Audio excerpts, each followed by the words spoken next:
कल रात का लेक्चर अटेंड किया था क्या? समझा क्या? बिल्कुल समझा क्या? बिकॉज एक क्वेश्चन कल के रात के लेक्चर में से एग्जाम में आने वाला है श्योरली, और वो एक मार्क आपको 39 से 40 तक खींचने वाला है।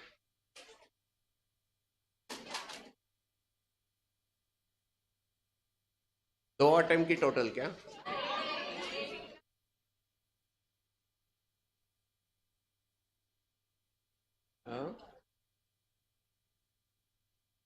आई वॉन्ट योर कंप्लीट कॉन्सेंट्रेशन.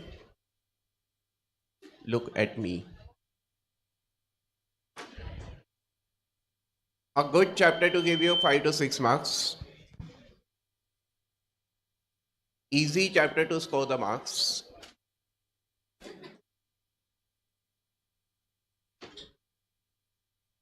कुछ प्लानिंग ऐसा करते हैं, before I start the discussion, कुछ प्लानिंग ऐसा करते हैं जो चैप्टर्स रात के डिस्कशन में खत्म होते हैं उस पर टेस्ट लेना शुरू करेंगे.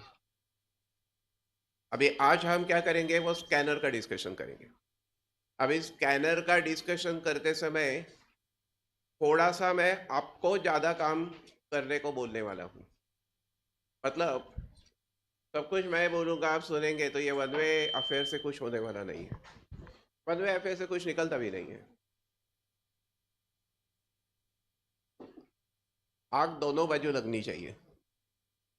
समझा?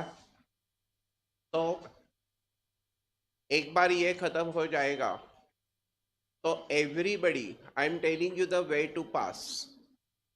Jokes apart, lighter moments apart, but pass होने के लिए क्या करना है, ये एक बहुत सीधा साधा सवाल हर एक के दिमाग में होता है. पास होने के लिए क्या करना है, बोलो पहले.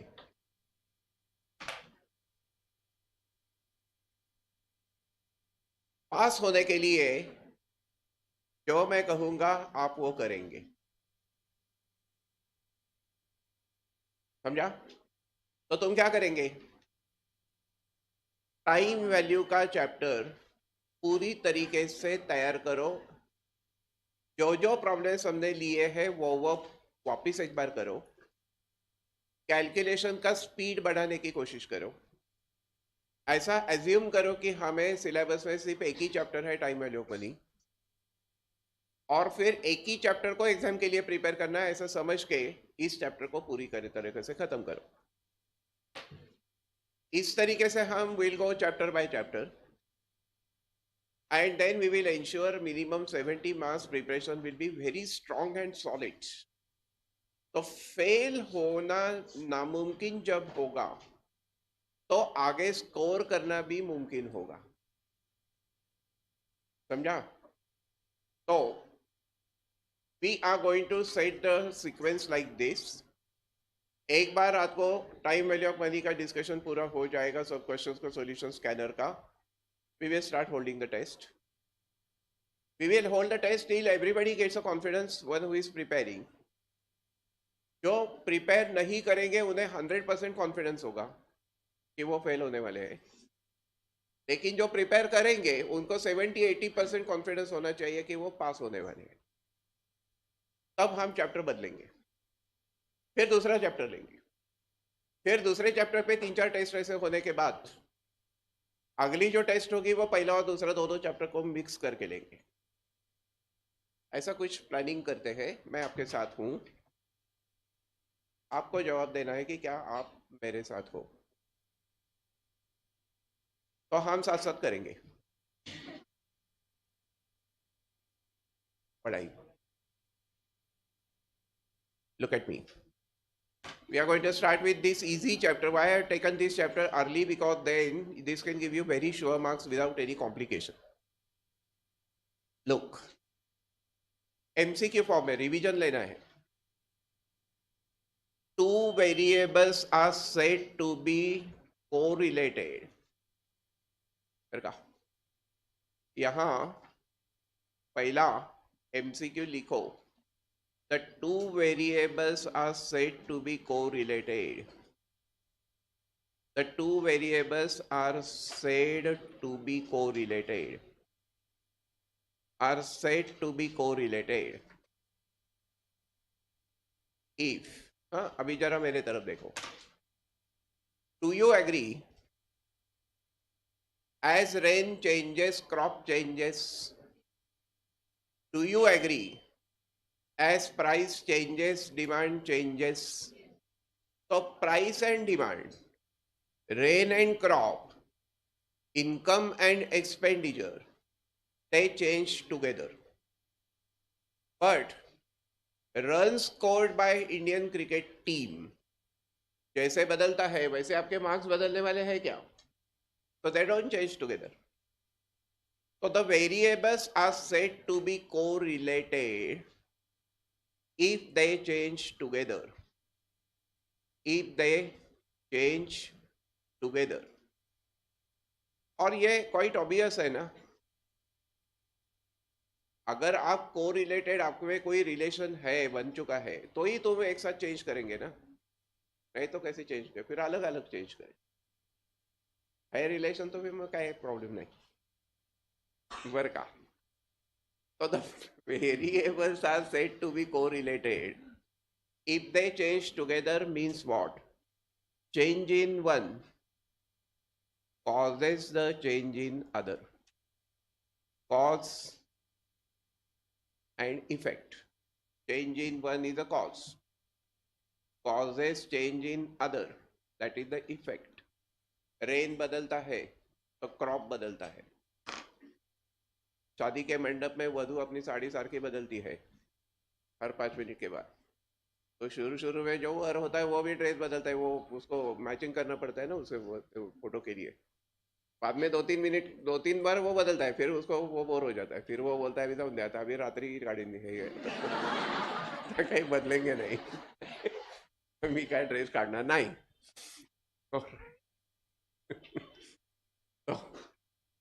So they are correlated ना. Because change in one causes change in other. अभी समझा. नाउ ये पहला एमसीक्यू हो गया. ये समझा बाळांनो आपको? ये पहला एमसीक्यू हो गया. अभी more is a rain, more is a crop, less is a rain, less is a crop. So rain and crop either both increase or both decrease. That means they change in the same direction. Rise, rise, fall, fall.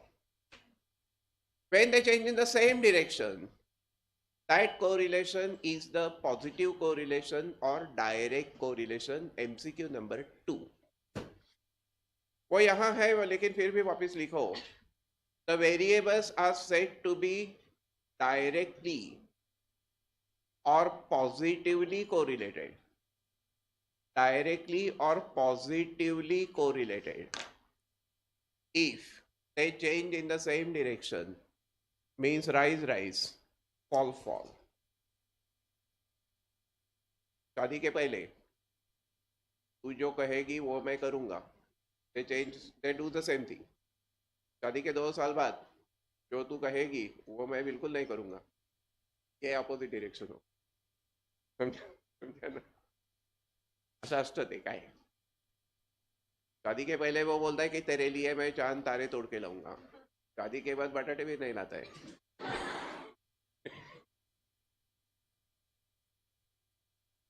तर असं कोण अगर तुमको कोई promise देता होगा मैं तेरे लिए चांद तारे तो उसको विश्वास नहीं करना काय.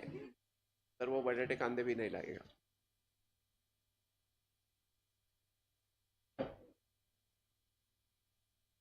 हो गया क्या बाळांनो? ठीक आहे. आता more is a price, less is the demand, less is the price, more is the demand. Price and demand, they change in the opposite direction. In that case, we say the variables are inversely correlated. It's not indirectly make a change. They are negatively correlated. They are negatively correlated. or inversely correlated. It's not indirect, it's inversely correlated. Change karo. They are negatively or inversely correlated. It's not indirect, please. If they change in the opposite direction, rise, fall, rise. एक में rise, दूसरे में fall. 2 years after marriage.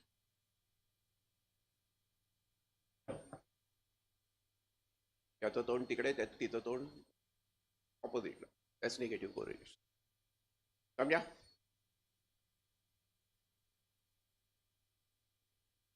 Is that clear? Good.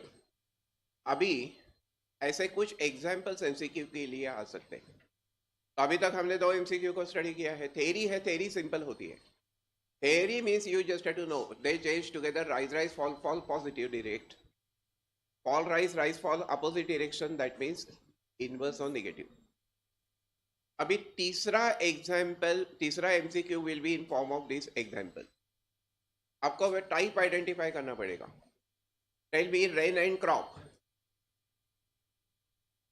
More is a rain, more is a crop, less is a rain, less is the crop.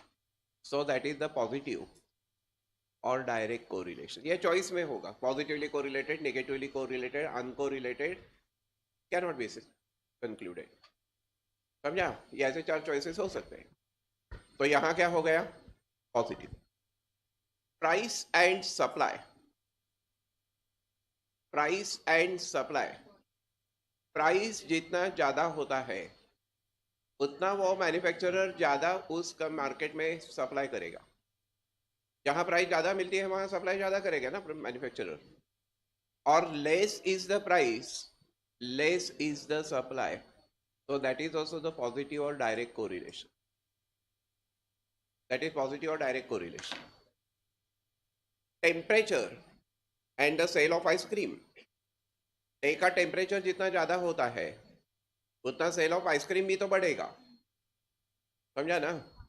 तो यहाँ भी समझने के लिए बहुत आसान है. ये कॉमन सेंस से आप बता सकते हैं. राइज राइज फॉल फॉल, तो दिस इज ऑल्सो पॉजिटिव और direct. Speed of the car and the distance travelled.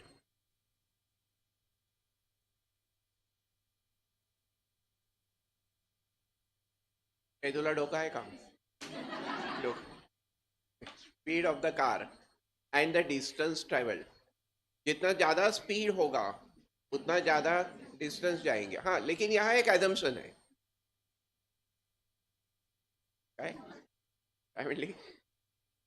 देखो, यहाँ एक एजम्पशन ऐसा है कि whenever you are concluding about the correlation between the two variables, other variables are kept constant. क्या है यहाँ? प्राइस और डिमांड. ये जब तुम कंसिडर करेंगे तो फैशन इज केप सेम, लोगों की purchasing power is kept same. ये सब बाकी फैक्टर्स को कांस्टेंट रखा जाता है. रेन एंड क्रॉप के बारे में सोचते हो तो फिर soil fertility is same, temperature is same, humidity is same, seed quality is same. ये बाकी सब फैक्टर्स को कांस्टेंट रखा जाता है. तो फिर क्या होगा? जितना ज़्यादा स्पीड से जाएंगे उतना ज़्यादा डिस्टेंस जाएंगे ना, तो कम डिस्टेंस जाएंगे. Good girl. तो स्पीड जितना ज़्यादा होगा डिस्टेंस भी ज़्यादा जाएंगे, provided time travelled is kept constant. समझा ना? तो फिर ये भी तो पॉजिटिव कोरिलेशन हो गए. अभी speed of the car and time taken to stop when the brakes are applied. देखो मेरे तरफ, तुम गाड़ी चला रहे हो, ब्रेक्स अप्लाई करते हो, गाड़ी रुकती है. गाड़ी रुकती है, फिर वो इंस्टेंटेनियसली नहीं रुकती है, थोड़ा आगे जाके रुकती है. तो स्पीड जितना ज्यादा होगा उतना वो ज्यादा समय जाके फिर रुकेगी. इसलिए तो एक्सीडेंट होता है ना. All of a sudden you see an obstacle in between and you apply the brakes. Vehicle does not stop, it goes strikes and then stops. समझा क्या? तो स्पीड जितना ज्यादा है उतना ज्यादा डिस्टेंस भी ट्रैवल करेंगे रुकने के पहले, और उतना समय भी ज्यादा लगेगा ना रुकने के पहले। इसलिए कहते हैं स्पीड लिमिट फॉलो करो, नहीं तो फिर क्या होगा, ज्यादा टाइम के बाद रुकेंगे तब तक एक्सीडेंट हो जाएगा। समझना चाहिए ना कि कितना पास पास नजदीक जाओ, क्लोज क्लोज क्लोज क्लोज, कितना क्लोज जाना है समझना चाहिए। अभी ज्यादा स्पीड से जाएंगे ऐसा तो रुक नहीं सकते, फिर वो हो जाता है। समझा क्या? एक्सीडेंट हो जाता है। तो ये भी क्या हो गया, पॉजिटिव कोरिलेशन हो गया। Why? More is the speed, more is the time taken to stop. Age of the person and premium, insurance premium charge, age जितना ज्यादा होगा उतनी रिस्क फैक्टर बढ़ती है, और वो रिस्क को कवर करने के लिए insurance company will take more premium. एक तो बहुत ज्यादा एज है तो फिर प्रीमियम आपको इंश्योरेंस मिलेगा ही नहीं, और जब मिलेगा तो प्रीमियम ज्यादा होगा। And therefore this is also the positive correlation, because more is the age, more is the risk, and more is the premium. समझा?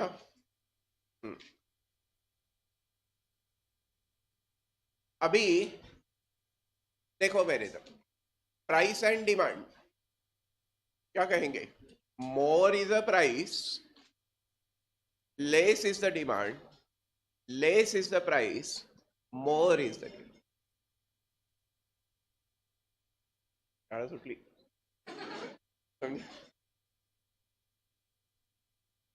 and therefore this is the negative correlation, but negative correlation का मतलब होता है inverse correlation, not indirect, it is inverse correlation। हो गया? आता temperature and sale of woollen garments, temperature जितना ज्यादा होगा, we are in the month of April में, टेम्परेचर ज्यादा है तो गारमेंट का सेल बढ़ेगा। नहीं, तुमको गार होना चाहिए तो इसलिए गारमेंट।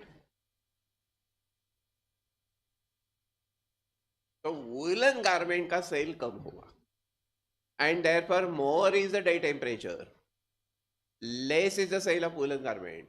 अभी अप्रैल में कोई जाके बोलेगा कि स्वेटर कितने का है? नहीं कि नहीं? तो ये भी नेगेटिव कोरिलेशन हो गया, ये भी इनवर्स कोरिलेशन हो गया। Very simple, it doesn't require intelligence, just what it requires is just a common sense. Speed of the car and time required to reach the destination, जहां पहुंचना है वो डेस्टिनेशन। बोलो, जितने ज्यादा स्पीड से जाएंगे उतना कम समय लगेगा ना? यार करे कि नहीं? पट पट पट पट पट पट जाएंगे, पटकन होता है। एंड जर्नी, तो this is also going to be what? Negative correlation or inverse correlation. Q, more is the speed, less is the time required. Number of claims settled by insurance company and profit. अभी होता है क्या, life insurance में death होता है तो company will have to give the compensation, वो पैसा देना पड़ता है।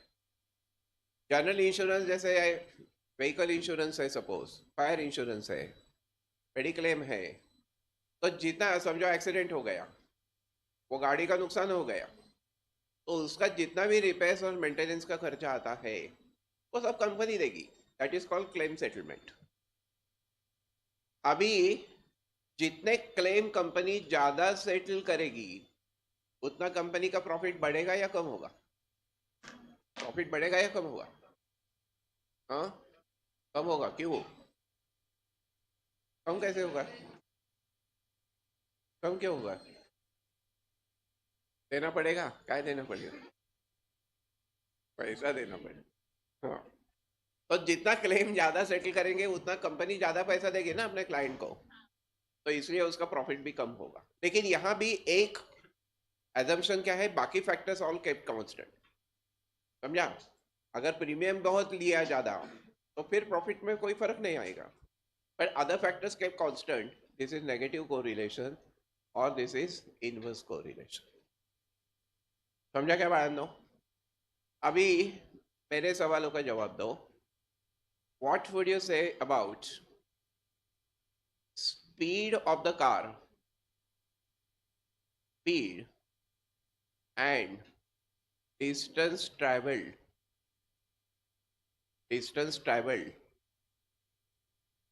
before coming to rest म्हणजे स्टॉप काय नाही तर म्हणाल की वो रेस्ट लेता है वहाँ तसं नाही. Coming to rest means stopping. Coming to rest when brakes are applied. When the brakes are applied. बोलो. When the brakes are applied. बोलो. अरे अभी डिस्कस किया ना हमने. जितना ज़्यादा स्पीड से जाएंगे उतना ज़्यादा डिस्टेंस जाने के बाद रुकेंगे ना. So more is the speed, more you will cover the distance and then stop. So this is positive or negative? नक्की का? Sure. Are you confident? Talk किया जाए. तो फिर this is positive or direct correlation. Now, expenditure on advertisement. Expenditure on advertisement and sales of the company. बोल नक्की क्यों? जितना ज़्यादा एडवर्टीजमेंट करेगा उतना सेल बढ़ना एक्सपेक्टेड है. And therefore this is positive. Direct expenditure on advertisement and profits of the company. बोलो बोलो बोलो. सोच के बोलो. खोपड़ी चला के बोलो. क्यों? More you spend for the advertisement, less will be your profit margin ना. क्या assumption है? Sales kept constant. अभी अगर ऐसा देखेंगे कि एडवर्टीजमेंट ज़्यादा करेंगे तो सेल बढ़ेगा तो फिर लगेगा प्रॉफिट बढ़ता है. But we are keeping the remaining factors constant. And therefore this is going to be negative correlation, inverse correlation. ये समझा क्या बात? No? Is that clear? Okay. तो फिर अभी देखो मेरी तरफ. The size of shoes and intelligence. Shoe is English shoe, Marathi shoe नहीं. तो जितना ज्यादा शू इंटेलिजेंस ऐसा कोई रिलेशन होता नहीं. बोलो क्या है? आपका शूज जितने बड़े हो गए उतना इंटेलिजेंस ज्यादा होता है क्या? ऐसा कुछ नहीं. कम होता है क्या? ऐसा भी कुछ नहीं. And therefore there is no correlation. There is no correlation. These variables are uncorrelated. These are uncorrelated. There is a zero correlation. There is a zero correlation. No हो बेटा. कहो ना समझ गया.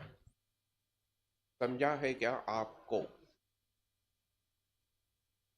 अभी score of the cricket team and the marks obtained by the students. Again there is zero correlation, no correlation. Height of the person and the marks obtained. Height of the person and the marks obtained. क्या कहेंगे? Zero correlation generally. समझा ना? हाँ. वो same repeat हुआ है. Size of the shoes and intelligence of course zero correlation. परंतु ये समझा क्या तुमको? अभी जरा मेरे तरफ देखो. I want your complete concentration. Do you agree? जिसे इकोनॉमिक्स में क्रॉस इलास्टिसिटी कहा जाता है. More is the price of the tea, less will be the sales of tea, less will be the demand for tea, but people want something to drink, so the sale of coffee will increase. Price of tea increases, demand for coffee increases. That way there is no direct correlation between them. Price of tea and demand for coffee, there is no correlation between them directly. तो ऐसा कोई cause and effect relationship नहीं है, ये हुआ इसके वजह से ये हुआ, टी की प्राइस बढ़ गई इसलिए कॉफी का डिमांड ज्यादा हो गया कम हो गया, ऐसा कोई cause and effect relation, causal relation नहीं है. फिर भी कोरिलेशन एग्जिस्ट होता है. That is because of the presence of the third variable. Third variable is demand for T. Price of tea increases, demand for tea decreases, therefore sale of coffee increases. So there is no causal relation, but still correlation does exist because of the presence of the third variable. Then we say that these variables are spuriously correlated. They are spuriously correlated means indirectly correlated. यहाँ वो indirect आता है. Spurious or indirect correlation. There is no causal relation. Causal का मतलब is not casual, it is causal relation. But correlation exists. Correlation exists because of some third variable. Some third variable. कोई तीसरे variable के वजह से ये correlation है ऐसा लगता है, वैसे दोनों के बीच में कोई कोरिलेशन नहीं है. समझा क्या? वैसे तो वो हस्बैंड और वाइफ में कोई झगड़ा नहीं है, but because of the presence of the third variable mother in law ऐसा लगता है कि यहाँ कुछ कोरिलेशन है, गड़बड़, नेगेटिव. बराबर ना? करेक्ट ना? होना की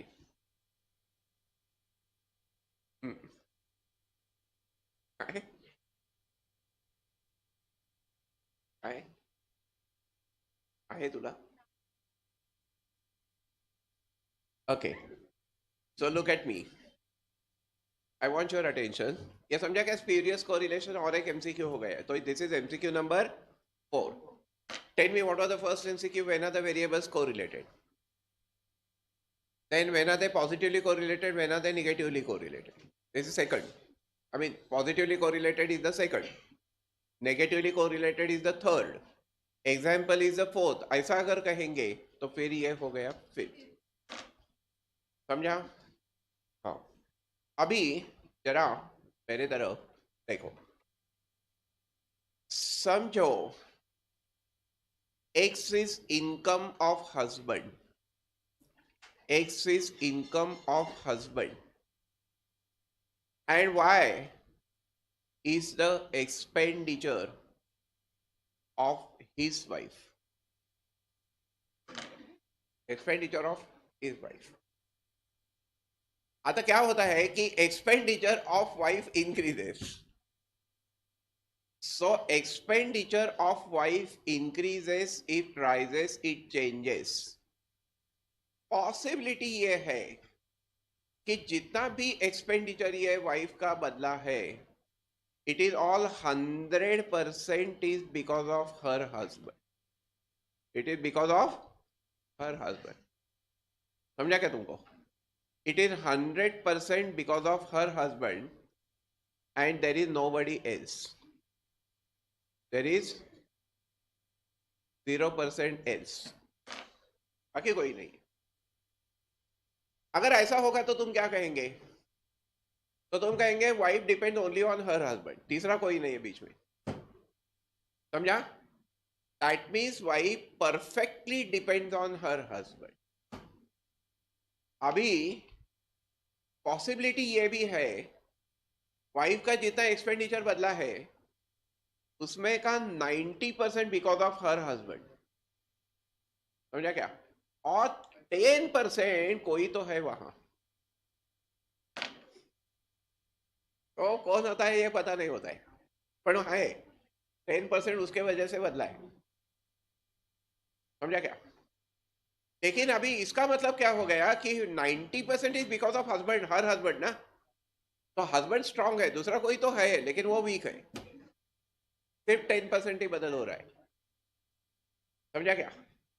possibility is that 13% is because of her husband और फिर 87% is because of somebody else. तो इसका मतलब वो जो somebody है वो strong है और husband के साथ weak है. समझा क्या कोरिलेशन? और पॉसिबिलिटी क्या है, जितना भी चेंज हुआ है वो एक्सपेंडिचर ऑफ वाइफ में, उसमें से 0% is because of her husband, 100% is because of somebody else. तो इसका मतलब है समबडी एल्स में don't think in a false way. Okay, अपने अपने मन को कंटामिनेट मत करो. ये दूसरा कोई उसका ब्रदर हो सकता है, उसका फादर हो सकता है. हमें असं वाईटच का डोक्यात येतं. अभी अभी इसका मतलब ये वाइफ हस्बैंड पे बिल्कुल डिपेंड ही नहीं करती. तो this wife is uncorrelated with her husband. समझा क्या तुमको? And therefore in the first case what happened is that wife depends only on her husband. That means dependence is 100%. But try to understand, 100% means 100 out of 100, which is 1. 100 out of 100, which is 1. 13% means 13 out of 100 means 0.13. 90% means 90 upon 100 means 0.9. So percentage of change in Y due to X. समझने की कोशिश करो. Percentage of change in Y due to X. Percentage of change. 6th MCQ ना. Percentage of change in Y due to X is the strength of correlation. Is the strength or extent of correlation. Strength or extent of correlation. पढ़ा था, ये chapter समझने के लिए बहुत आसान है और इंटरेस्टिंग भी है, और हम थोड़ा उसको ज्यादा मसाला लगा के इंटरेस्टिंग बनाएंगे. काय हे बरं वाटतं ना ऐकायला की wife depend on somebody else वगैरे. करेक्ट ना? Start visualising. हो गया? आता that strength of correlation is denoted by what? R. That is extent of correlation, that is strength of correlation, which is correlation coefficient R. अभी मेरे को बोलो कि ये R की मिनिमम वैल्यू क्या है?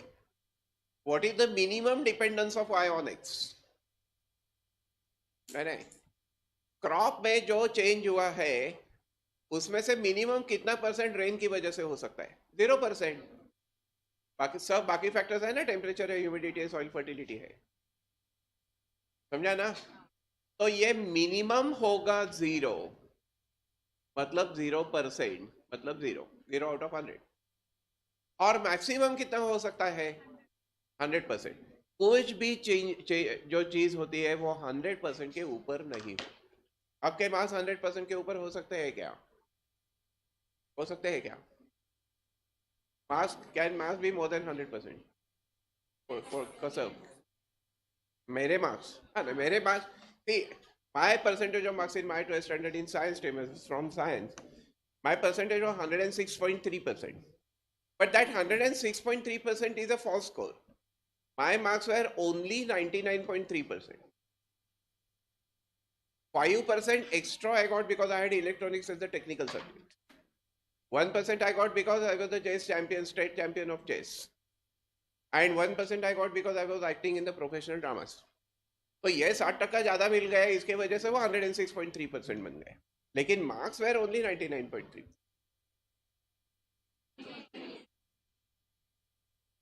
more 100 out of 100 in maths, 100 out of 100 in physics, 99 out of 100 in chemistry. वो एक बार को क्यों गया? वहां डायग्राम निकालना था. जहां डायग्राम चित्र निकालना होता है, ड्राइंग निकालना, वहां गए काम से. वो बॉन्ड्स रहते हैं ना, वो एटम में न्यूक्लियस वगैरह वो निकालना होता है, वो गए मार्क. तो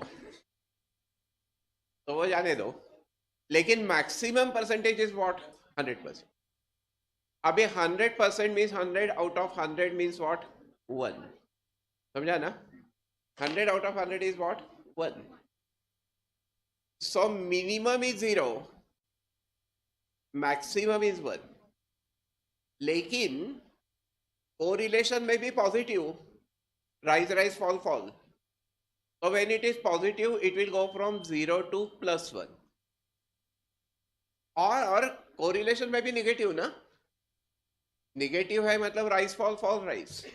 In that case also it will go to 0 to 1 only, but negative direction है तो ये -1 की तरफ जाए. And therefore MCQ number 7, MCQ number 6 was strength of correlation means what? लिखते हैं ना तुम क्या नेक्स्ट अटेम्प्ट में? अभी लिखते हैं. गुड.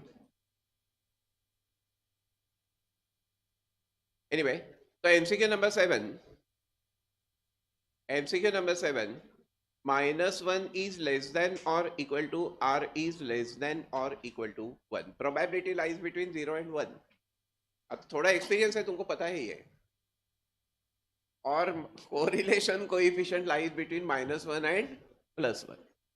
ये एक MCQ है. अभी इसे लिखने का अलग तरीका है, that is modulus of R is less than और इक्वल टू 1. क्या मतलब है इसका?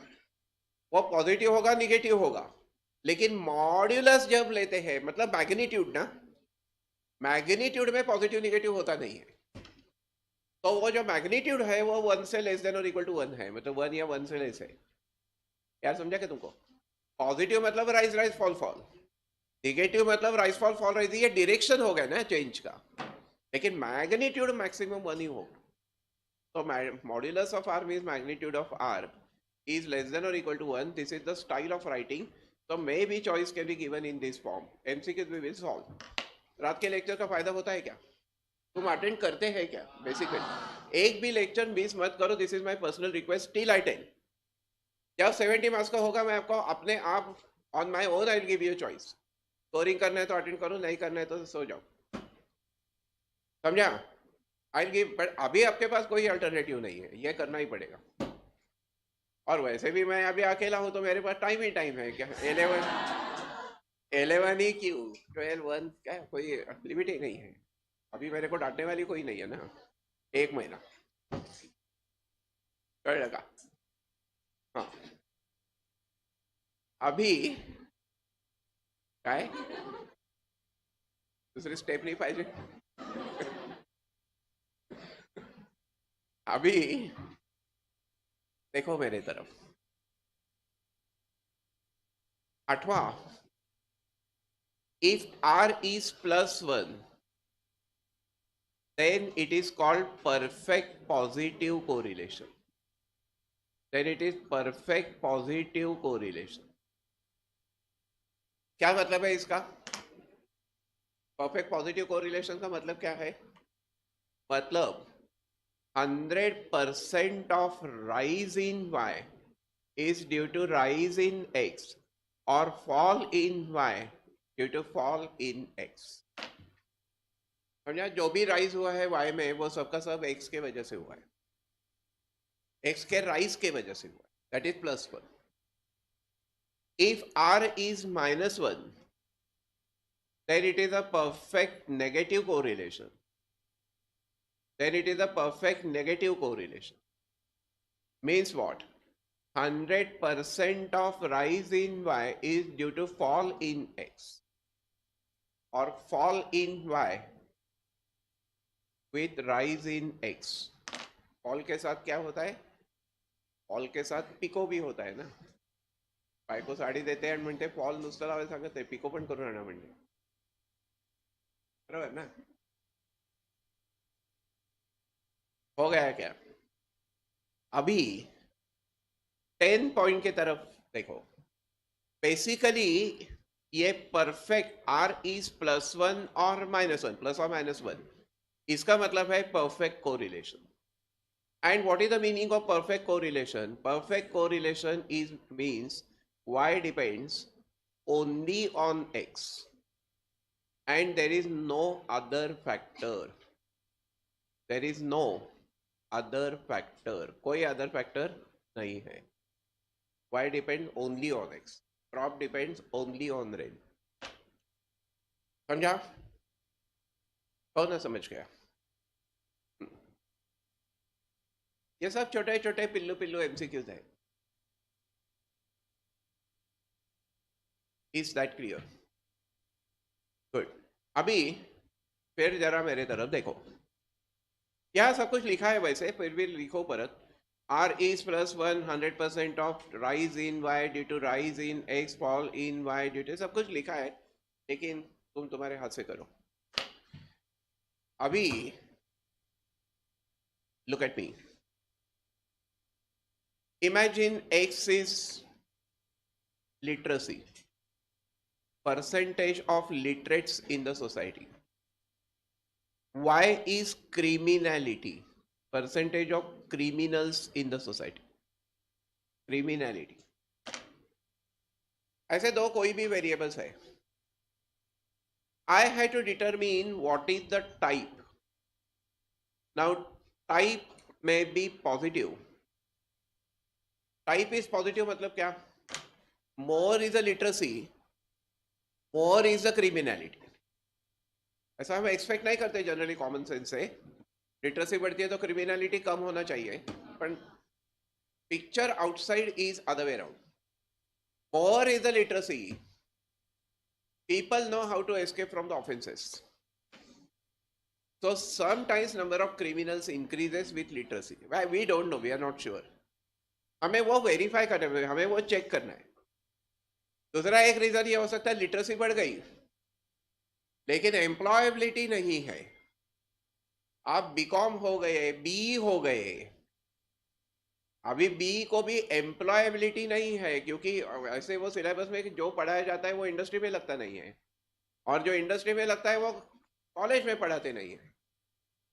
तो एम्प्लॉयबिलिटी बी में नहीं है, बीकॉम में नहीं है, सीए में इसलिए है कि यहाँ जो भी आप पढ़ेंगे specially during the course of 3 years of articleship, वो 100% प्रैक्टिकल है. You become directly employable. Income tax officer को कैसे मैनेज करना है ये ट्रेनिंग भी आपको 3 साल में मिल जाएगी. समझा क्या? So you become employable. That is why CA is getting a top job at the top position directly. लेकिन वो सिर्फ CA फाइनल होने के बाद ही जॉब मिलता है ऐसा नहीं है, वो तो मिलता ही है. लेकिन इंटर का आपके लिए अभी एडवांटेज है, एक ग्रुप कौन सा भी पास हो गए कम से कम तो भी 3 साल की वो आर्टिकलशिप होती है. नेक्स्ट जो चेंज आने वाला है उसमें बोथ ग्रुप पासिंग नेसेसरी होगा.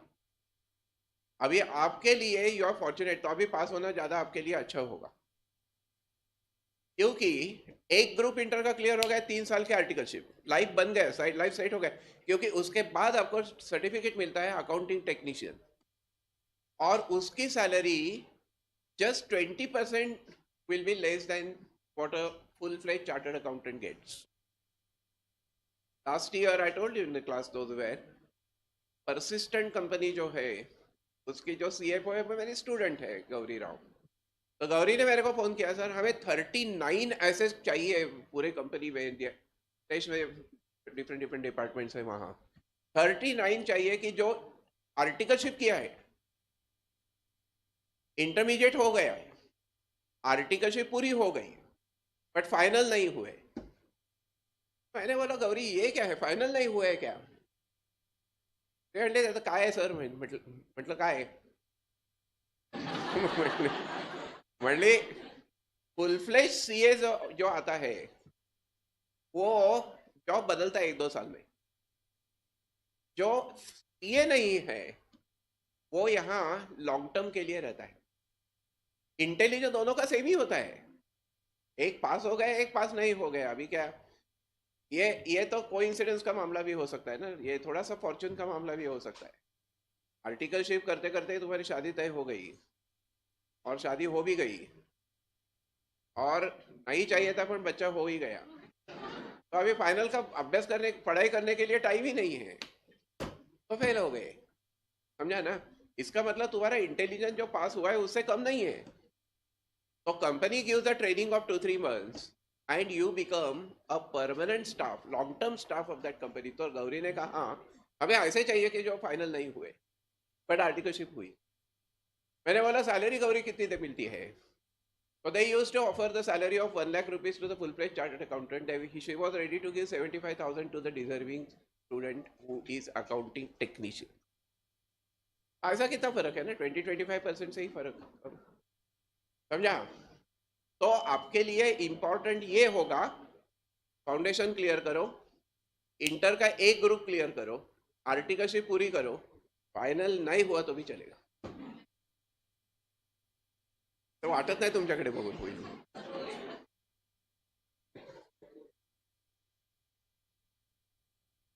समझा?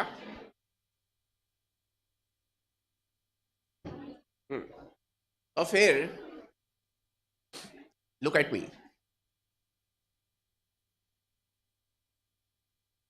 तो मेरे को डिसाइड करना है कि ये पॉजिटिव है क्या, मोर is the literacy more is the, job नहीं मिलता है वो टॉकिंग, तो पीपल विल बिकम ऑफेंसिव ना, पीपल विल बिकम रिबेलियन, और फिर क्रिमिनलिटी बढ़ेगी। पॉसिबल है, हमें पता नहीं है। या तो फिर ये टाइप निगेटिव है, हमें ये डिसाइड करना है ना।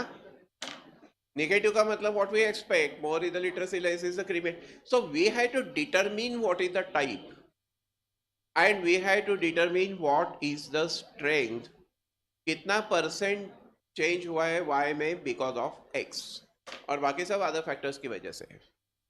अभी क्रिमिनलिटी में जो बदल होगा उसे लिटरेसी एक फैक्टर है ना, अनएम्प्लॉयमेंट दूसरा फैक्टर है, population is one more factor, level of education is one more factor. समझने की कोशिश करो। Why BCom is not getting any scope, because वो ऐसा पढ़ाया जाता है कि जिसका तो कहीं भी एप्लीकेशन उसका है ही नहीं। पीई इलेक्ट्रिकल होता है, उसको वो बल्ब बैठाना भी नहीं आता है,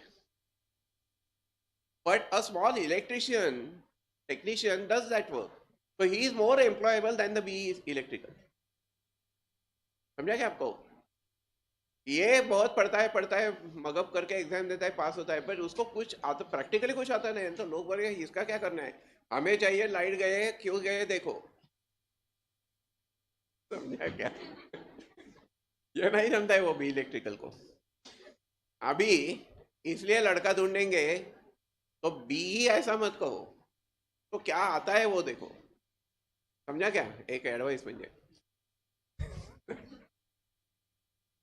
अभी नहीं तो BE है पर उसको करना कुछ नहीं आता है, तो तुम क्या करेंगे ना।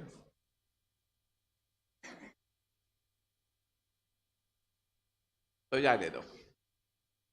अभी determination of type and strength, determination of the type and strength of correlation, type and strength of correlation is the correlation analysis, और therefore MCQ है। अभी रात के लेक्चर में भी ये वापस लेने वाला नहीं हुआ, अभी आप लिस्ट करो, डायरेक्ट MCQ लेंगे जब लेंगे तो क्या वही रिपीट करना पड़ेगा ना, उसमें क्या मजा। और थ्योरी है, सिंपल है।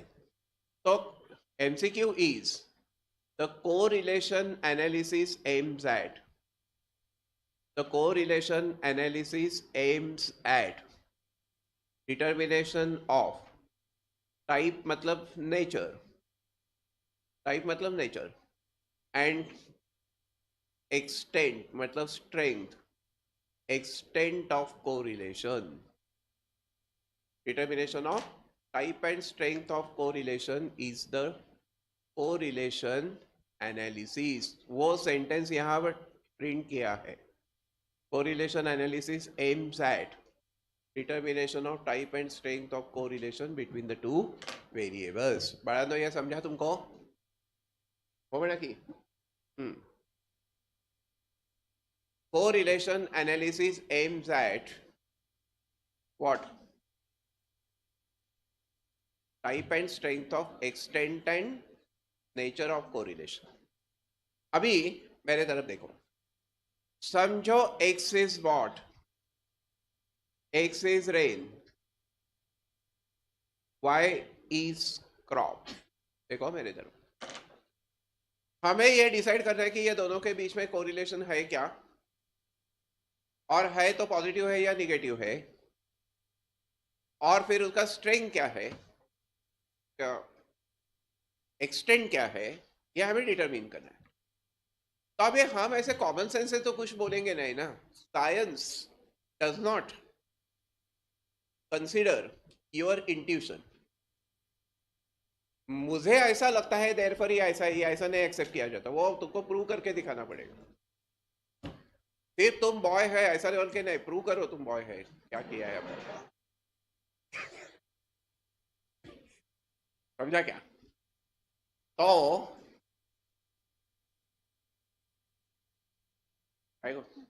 काय होते, तो फिर हम क्या करेंगे, we will consider the data collected from the past. 2011 से जो यहाँ टेबल दिया है, 2011 से तुम रिकॉर्ड करो, व्हेन द रेन वॉज 57, वैसे यहाँ प्रिंट किया तो मैं वापस नहीं लिखता हूँ, when the rain was 57, crop was 112 tons, unit मतलब कुछ भी यूनिट, टन्स हो क्विंटल्स हो जो भी है। When the rain went up to 62, crop went up to 129. When the rain went down to 54, crop went down to 92 units, tons. इस तरीके का डेटा आप कलेक्ट करेंगे। Now my question is, these are the data on how many variables? Correlation दो के बीच में होता है ना, एक के बीच में खुद के साथ ही कोरिलेशन कैसे करेंगे ना, तो करते हैं क्या? तो फिर correlation refers to relation between two और मोर, वैसे ये 3-4 वेरिएबल में भी हो सकता है, पर सिलेबस में 2 वेरिएबल के लिए उसको मल्टीपल कोरिलेशन कहते हैं, जो बीच में बहुत सारे फैक्टर्स, जैसे for example crop, dependence of crop will be not only on rain, it can be on soil fertility, it can be on temperature, it can be on humidity. तो ये सबके बीच का रिलेशन भी स्टडी कर सकते हैं, but वो multiple correlation अभी वो तुम्हारे दिमाग के कैपेसिटी का बाहर का है। अभी ये ही नहीं बनता दो के बीच में, तो आएगा। हाँ। तो अभी देखो मेरे तरफ, we collect the data on the two variables, two मतलब by, and therefore these data will be referred to as the bivariate data। bivariate नहीं, south Indians pronounce this as bivariate। हाँ। अभी बाय का मतलब टू है ना, तो these are the data collected on how many variables, two variable. But अभी तुम मेरे को बोलो, मैं ये y के सीक्वेंस में चेंज कर सकता हूँ, 51 के साथ 129 लिखा, मतलब इसको ऊपर लिया और इसको नीचे किया, 112 इधर लिया, ऐसा चलेगा क्या? नहीं चलेगा। Income of husband and expenditure of wife, husband लिया एक फैमिली से, वाइफ ली दूसरे कुठले तरी फैमिली से, और उनका बीच में क्या है वो स्टडी किया, वो ऐसा चलेगा क्या? नहीं चलेगा। तो they must be from the same family ना, तो तुम्हें कुछ कंक्लूजन मिलेगा। तो these must be collected in same years, rain and crop. समझा क्या? तो what is bivariate data? One more MCQ, MCQ number आप मेंटेन करो, सीक्वेंस आप मेंटेन करो। एमसीक्यू नंबर किती? 12। Bivariate data are the data collected on two variables at the same point of time, at the same point of time, same year, same month, same day, same moment। समझा? ये पहला ही MCQ है। अगर तुम module खोलेंगे, क्या खोलेंगे? Module तो पहला ही एमसीक्यू ये है कि बाइवेरिएट डेटा मीन व्हाट। समझा क्या? वो बाद में देखेंगे, लेकिन अभी फिलहाल लिस्ट करो। समझा? अभी मेरे को क्या करना है, कोरिलेशन एनालिसिस करना है। वो कोरिलेशन एनालिसिस करना है म्हणजे काय करना है, what is the type positive negative and what is the strength 0% से 100% के बीच में क्या परसेंटेज है y के चेंज में ड्यू टू x। ना की अभी इसकी जो पहली मेथड है वो है scatter diagram method.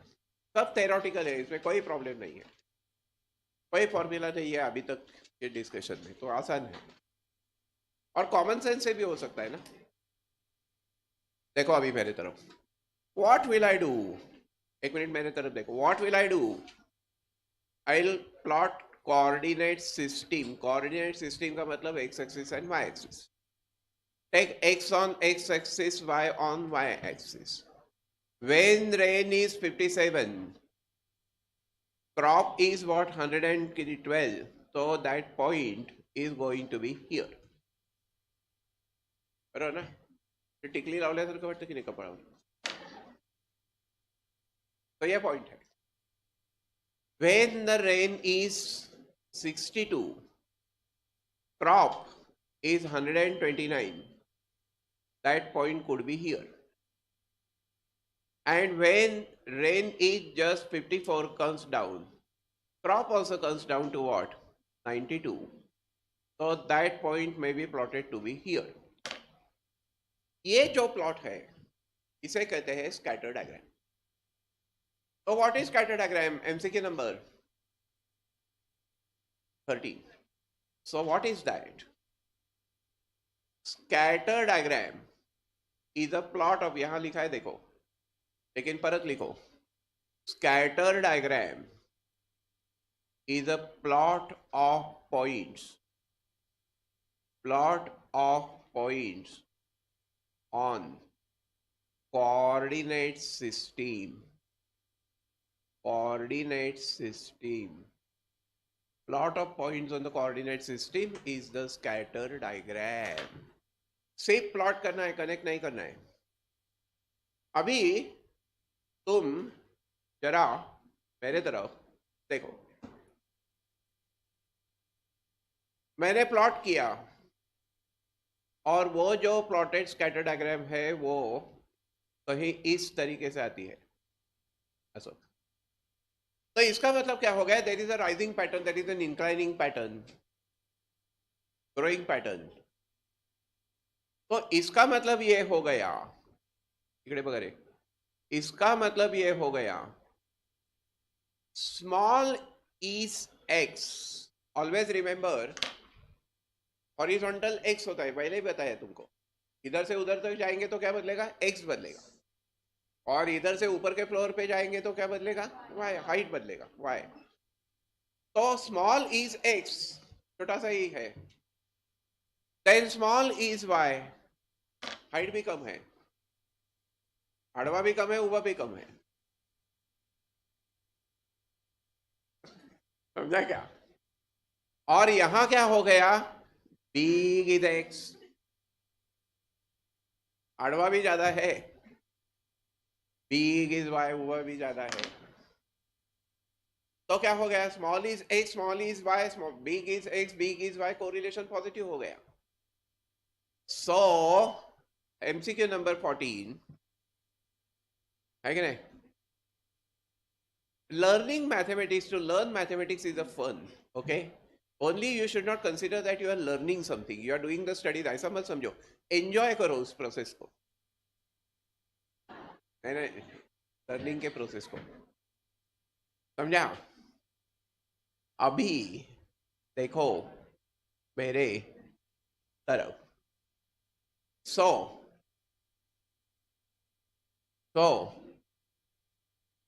if the points incline, if points incline means go up, what goes up, points.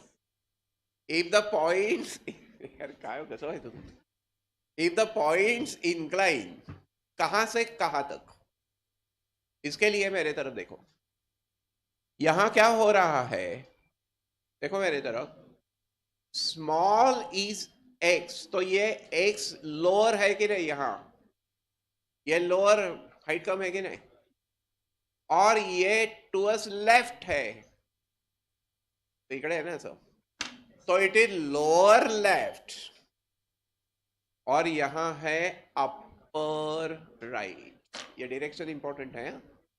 So if the points incline from lower left to upper right, lower left to upper right, अभी जरा मेरे तरफ देखो, मतलब क्या, कहां से कहां तक जाता है, ये ऐसा इंक्लाइनिंग पैटर्न है कि नहीं, बट ये जो डायरेक्शन होती है वो है साउथ वेस्ट, ये कर तो कुछ बोला सर, वैसे लगेगा वो लॉजिकल रीजनिंग में, ये साउथ वेस्ट है, और इधर के बाजू को क्या है, north east, MCQ, that is south west to north east, the correlation is positive और डायरेक्ट। इसे दूसरा वर्डिंग क्या है जो मॉड्यूल एमसीक्यू में लगता है मॉड्यूल के, that rise in x is associated with what, rise in y, समझा ना, rise in x is associated with rise in y, मतलब इंक्लाइनिंग पैटर्न ना, देन कोरिलेशन इज पॉजिटिव, ये हो गया एक एमसीक्यू। अभी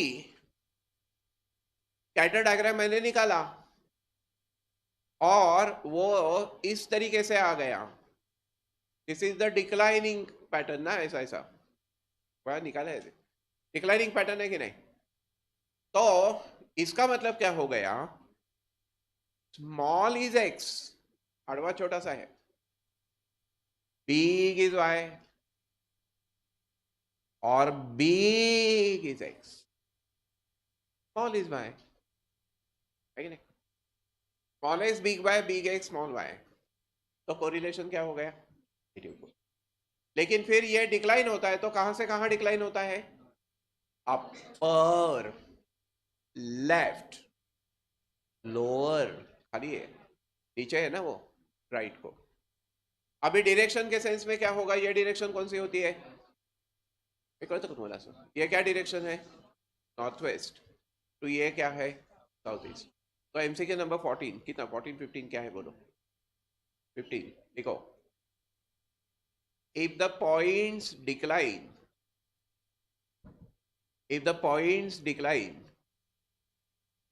from what, upper left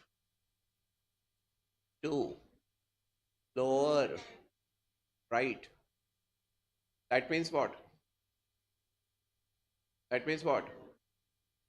northwest to southeast, the correlation is negative, और नेगेटिव मतलब इनवर्स, समझा, means rise in X is associated with fall in Y, rise fall वही है ना मीनिंग,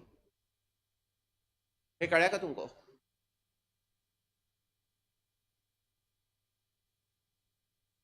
कहो ना समझ गए, मजा आते कि नहीं, फन है कि नहीं, यस इट इज, नहीं नहीं बोलने का क्या है, ठीक है, बाकी के पॉइंट्स हम अपने time is up, so we will take up in the tomorrow's lecture, but this chapter you have to prepare without any excuse, कोई एक्सक्यूज नहीं, ये प्रिपेयर करना ही पड़ेगा, स्टॉप, रात को मिलेंगे क्या,